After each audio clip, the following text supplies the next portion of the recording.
Good morning, Facebook, YouTube, TikTok, everyone that's here.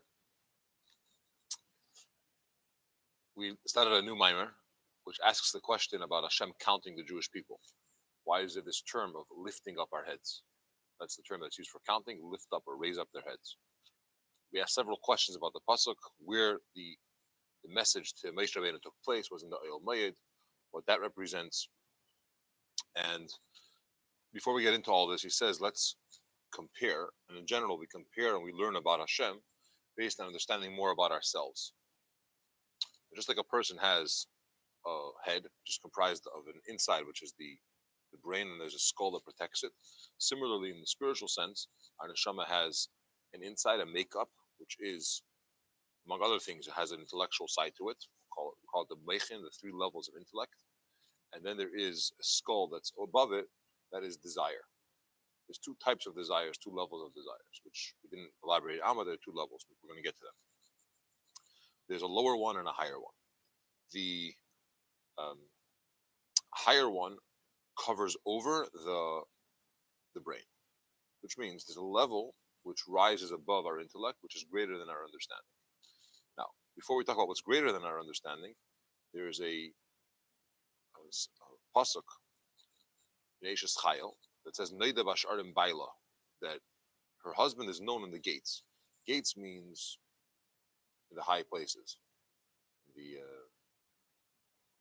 palace and with the ministers and so on. But Sha'arim also means estimation. Based on how you estimate, that's how it's going to be known.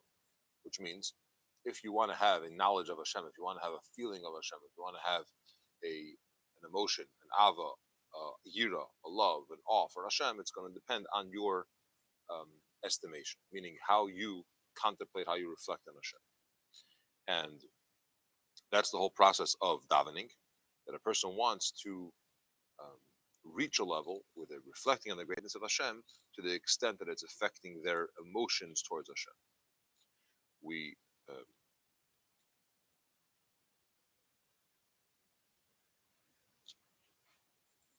and that leads a person to connect, to attach himself with Hashem. Okay. Yes. Aleph. Okay. Vihine.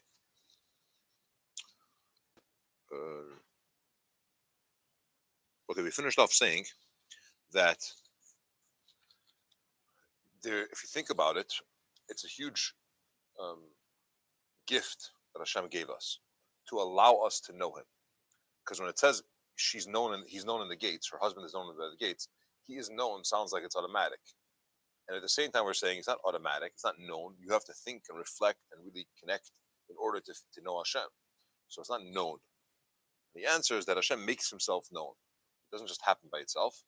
Hashem allows himself to be known to us. Now, to clarify, we don't really know Hashem because we can't know him, he's infinite, but we know what he's not. Okay, so when you learn about Hashem is not this, he's not that, you get a little bit of a glimpse or appreciation of what Hashem really is. But you're never going to know Hashem in the literal sense. Okay. Where you find Hashem's greatness, that's where you find his humility. The fact that he allows himself to be known, or we have a little bit of an insight into what some aspect of Hashem is his humility.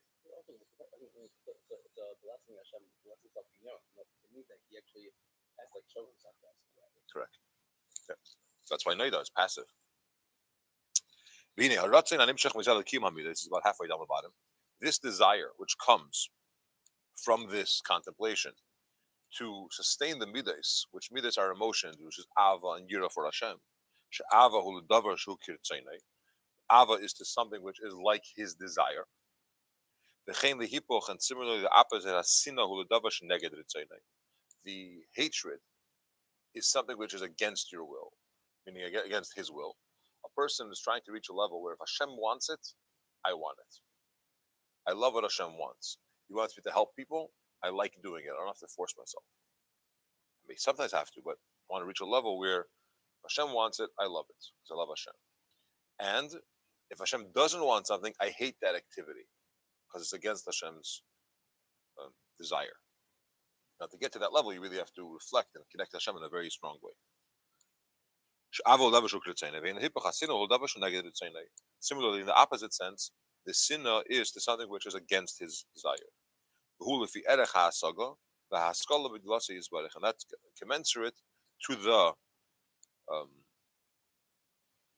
grasping and understanding in the greatness of Hashem. The way you're going to get, or the intensity of your love for Hashem and for the things that He wants, and the same is for the awe, fear of Hashem, and the resentment of things that Hashem does not want, is going to depend in how much you grasp, contemplate, and reflect on Hashem. Right? There's a basic line which says, "I do it because Hashem said," and that's the dedication that a Yid has. That's the yoke that we accept upon ourselves. Hashem said it, we do it. What we're trying to reach is, in addition to that, there's a certain feeling, there's a love, there's a respect for Hashem, that I actually emotionally want to do what He wants. Okay? It's a totally different type of relationship when you take out the garbage for your spouse. Well, it's not for your spouse, for you. But you take it out because they asked you, or because, in other words, you have no choice. You don't want to upset them and so on, or because they appreciate it, so you're doing it. Right? We want to serve Hashem not because, if not, there's a consequence, or somewhere in the book it says you must do it, and there's some kind of scorecard somewhere. But He wants it. I want to do it from Him. I'm actually looking for opportunities to do what Hashem wants. Now, you don't get to that just because, snap of a finger. You work on it, and the main element of this is to think about the greatness of Hashem. So you develop these feelings. Now, what are you thinking about? The Memali Kolaman and the Seviv Kolaman, the two tracks of how Hashem interacts with this world, how His energy is revealed in this world, how His light shines in this world. There's two ways. There's Memale and Seviv. Memale is the level of godliness that is imminent. It's very involved, if you will, in this world. Seviv is much more encompassing. It transcends it. It surrounds. It projects from above, but it doesn't interact and get into the details of what's going on. The example Chasidus always gives is the neshama. There's two tracks in the neshama. The neshama sustains the body. If not for the neshama, there's no body, right? There's no life to the body. So on the one hand, the neshama just gives a transcendent life. This body is alive. But then there's a deeper level where the neshama is giving life to every aspect of the body. The limbs, the particular limb that needs a certain type of energy is going to get it from the neshama. That's called memale. What's greater, memale or seviv? So in a sense, seviv is greater because it's too great. It can't come into this world. Can't get into the details. Just be alive. I'm not going to get involved in your ear versus your nose. That's physical things. Because it impacts my life more. For me, it's higher. Yeah. Okay, so not just because it impacts more, because it has the ability to connect. If you say, I can't be bothered with details, it's not able to, that's a deficiency. You could say it's a result of the greatness, and Chasidus goes back and forth. What is greater? Is Seviv greater because it's transcendent, or is Memale greater because it actually zeroes in on, has the ability to connect with the physical side of in a very specific way? I think the martial teacher, like the astrophysics professor, teaches at MIT. Like he teaches PhD students, but his brother who translated at the kindergarten students at a higher level. True, but most of the time when you're going to find someone in kindergarten, they're not going to be able to tell anyone physics, astrophysics. Okay, so you look at that type of teacher, whatever, and you say that they don't have it. They're not as smart. They're not as knowledgeable. It's one way to look at it, but you could also try to raise children and educate children and come to the professor and say, listen, we need somebody. You can't do it, but you're not able to relate to little kids. So Seviv and Memale are two parts, two channels of Hashem's revelation into this world that we think about. The person realizes that Hashem has both modes, okay, and how he's interacting with this world. Sometimes it's Seviv, and sometimes it's the same time, both, but there's Seviv and there's Memale. Because from him comes this desire. Therefore, it's called Ratzon HaTachtein because it's lower than Das. Intellect is here, and lower than intellect, you have this desire. Aval, however, there is a desire which is greater than logic. It's something which you can't achieve through your understanding.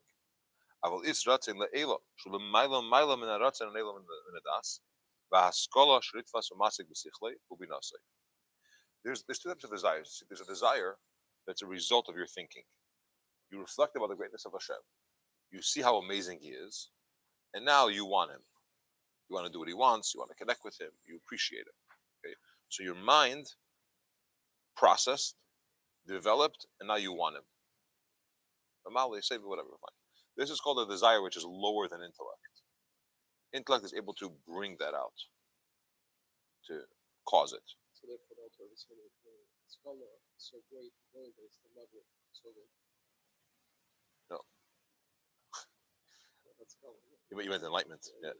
But even in basic shot, it took me a second. Even the basic shot, what he's saying here is that Haskalah is a minus. The fact.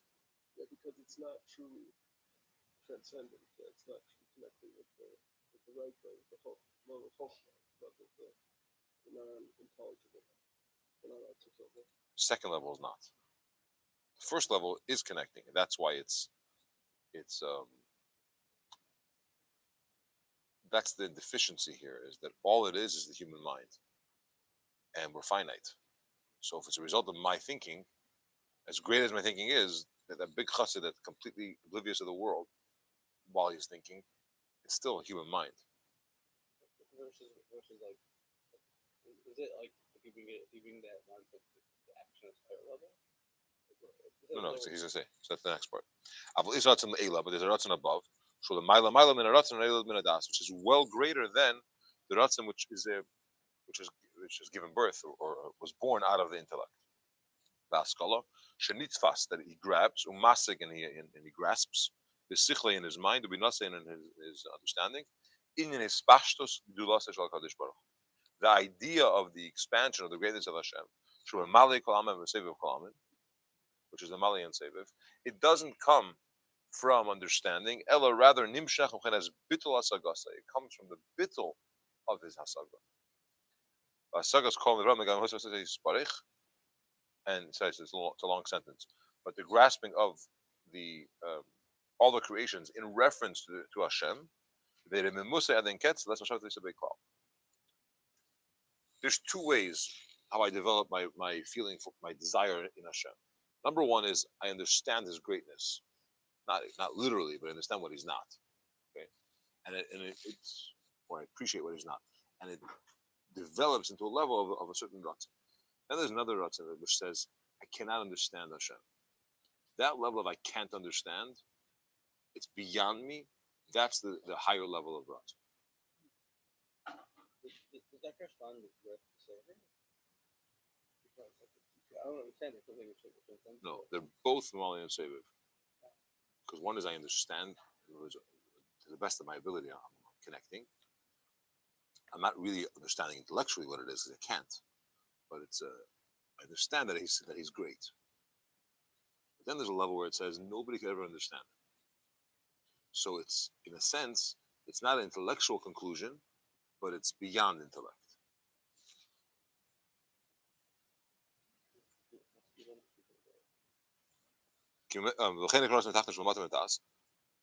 Let's go back a couple lines. There's a ratzon above. This is well greater, well higher than ratzon, which comes from desire, baskala, and intellectual pursuits. Which is grasped, taken and grasped in his intellect, will be not in his understanding. In his pashtos, that he's a malik kamen and he's seviv. Elo nimshach, rather nimshach, it comes with kind of bittul asagasai. It comes from the bittul of his grasping and the bittul of the grasping of all the nevraim, that we recognize that we can't get this. Because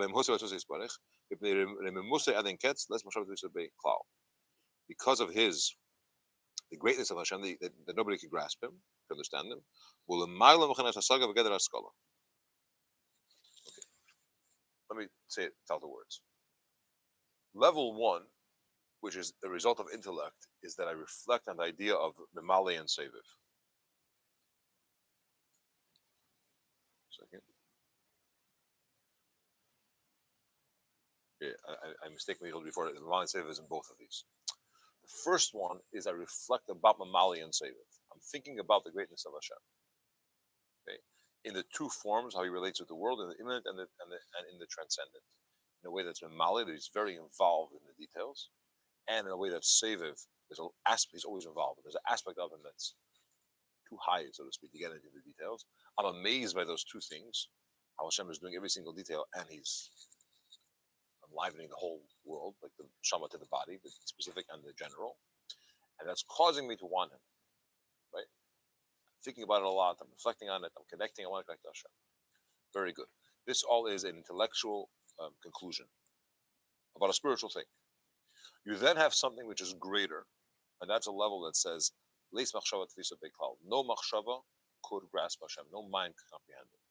This second level says that I have a bittul to Hashem. I'm nullified to him. I'm humble in front of Hashem. I can't. It's totally out of my realm. And the more I realize that, the more the neshama says, I want that. It's greater than me. I'm bottled to it. And that's the second level of ratzin, which is not the one that surrounds the brain, which is part of the head. It's above that. At Michael's Green Store in Sacramento, they had brain vitamins. I thought we were going somewhere else with that, but yeah. It will definitely help. In the alley? Where is it?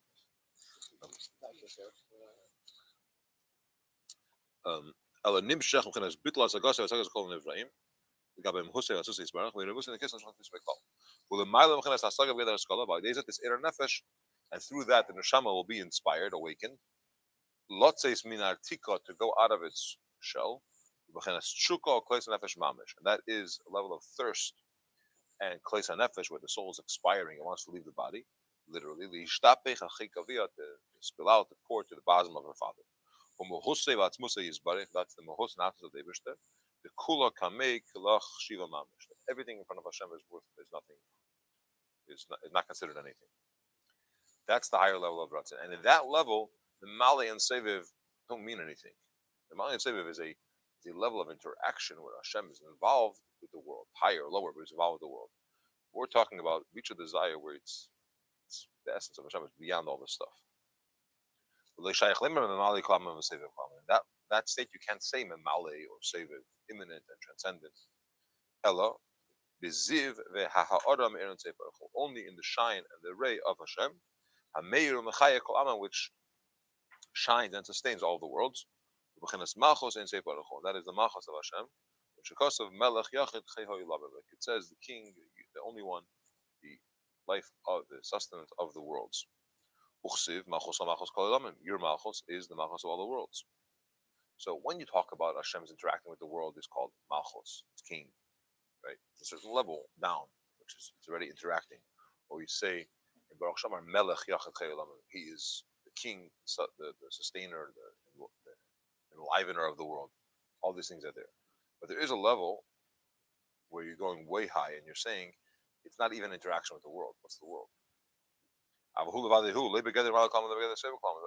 himself, the essence, he's not categorized in some kind of specific involvement with the world, whether Mamali or Seviv. To clarify, of course Hashem is involved with the world. But you could interact and connect a level that's here. Your mind understands it. It's about your life. Hashem is interacting with this world that I live in, and so on and so forth. But it's all a creation, spiritual. But it's all a creation, and it's all the way down the chain. And that's what you're interacting with. The neshama doesn't want to leave the body, doesn't have a major yearning. Or you have the higher level of ratzin, which is not a logical conclusion. It's humility. I realize that Hashem is well beyond any of this stuff. The essence is not about creating, not creating. That's king. King is a decision where a person says, I want to be a king over this group. Right? They accept me as king. It's not my essence. That's an act, decision, and so on. But it's much higher than that. But less machshava tvisa beklal, and no machshava could grasp Hashem. Why?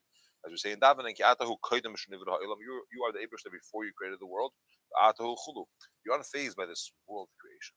So I'm going to connect with you on a base, on a level of a world or level of creation, which is amazing, and it's going to work, and it's going to have a ava and yira for Hashem, but it's going to be a lower level. It's going to be the guts and the desire that's intellectually driven, which we have to do. That's the understand Hashem, grasp Hashem. But you could go drop higher than that, which says, not because I understand how amazing He is, even I can't even understand how amazing He is, but I realize that I'm completely bottled to Him. Is this Chabad saying go beyond Chabad? Good point. What was the last thing you say? Our intellect could dictate that we have to be humble in front of Hashem. It's not about us, it's about Him, and not even about how He relates with this world. The whole idea of the member fetish. One second, I have to answer that. Smart man. It's above Chabad, it's a second level. So it's not lower than Chabad. You do Chabad, the Chacham bin Adas, and then Chabad tells you you have to be so humble that it's not about your mind. It's all Chabad.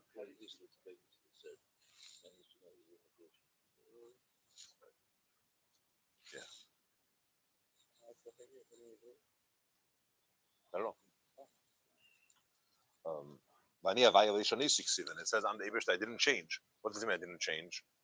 If your whole relationship and your whole Ava and Yira is based on the world and based on creation, it's a created, finite interaction. We're looking to have a relationship with Abishter, which is not just hocus pocus, it has to be developed, but it's higher than intellect. You can't go higher than your intellect. You could if you have humility. If you have bittul and your bittul says, Abishter is well beyond this. Now, most likely you don't get to level 2 before level 1. You understand, you develop, you grow, you get there, and then you realize, whatever I understand, it's all a finite level. There's beyond that. Remember, we keep saying that even Gan Eden is a creation. It's a spiritual creation. It's a high creation. It's a creation. And even though there's infinite amount of levels, there's beyond all that. Right? Because that's only a shame. It's only a shine. It's a ray. It's a projection of a level of Hashem, of His revelation. But mitzvahs, for example, that's the essence of Hashem. It's all the way up, connecting with the real deal. Right? The neshamis are higher than malachim. So, okay. And this great thirst, and this desire, that flows down to neshamis. And this is what was revealed and shined on their souls on the holiday of Shavuos. How in the world do you get to that? You're basically saying go beyond yourself. So during Matan Torah on Shavuos, that level shined on the Yid. That there should be the ability to have some desire to go beyond yourself.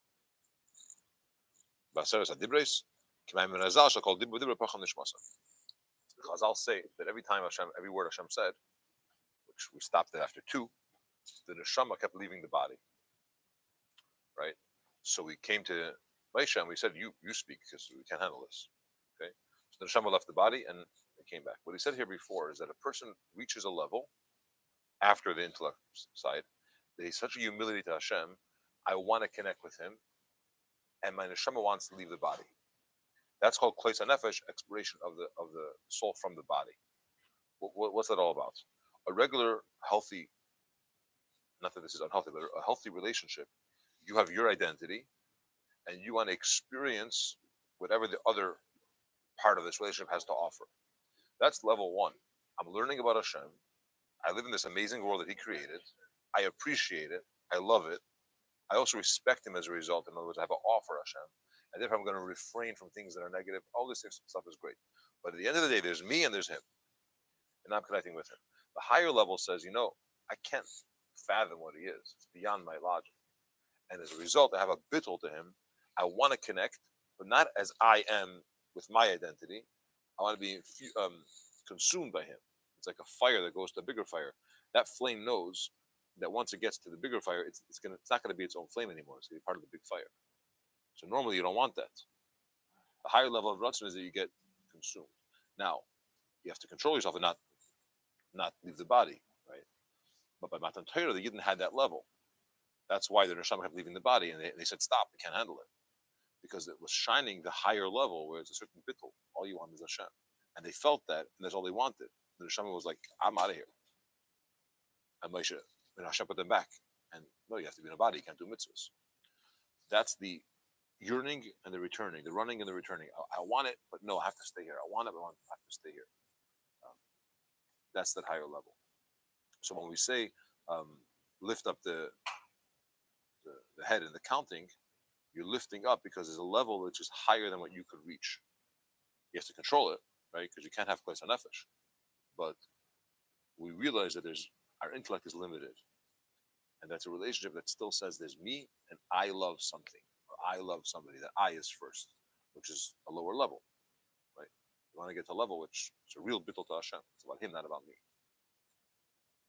I never seen it. Did Hashem come down or did he go up? Hashem came down. He elevated us, but he came down.